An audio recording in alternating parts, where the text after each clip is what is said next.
Brillanti Musicals kull nhar ta' ħamis fit-8:30 dejjem fuq One. F'konferenza tal-aħbarijiet tħabbru l-iskemi finanzjarji għall-Kunsilli Lokali għal din is-sena fejn l-għanewlieni tagħhom u li dawn ikollhom il-finanzi meħtieġa biex jindirizzaw bl-aħjar mod bżonnijiet fil-lokalitajiet u jħejju proġetti li huma fl-aqwa interess ta' residenti tagħhom.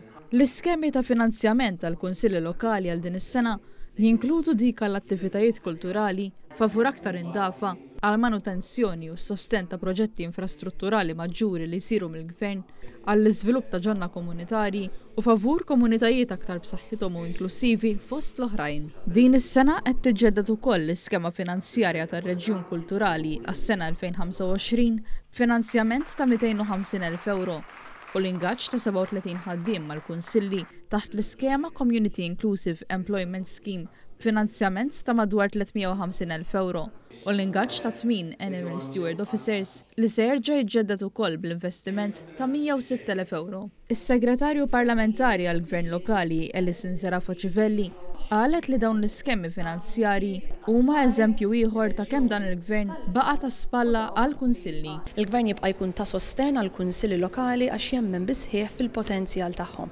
U permezz ta' dawn l-iskemi finanzjarji qegħdin inħajru lill-kunsilli lokali sabiex permezz ta' għodda neċessarja u permezz ta' aktar fondi jagħmlu il-ħolm tar-residenti realtà.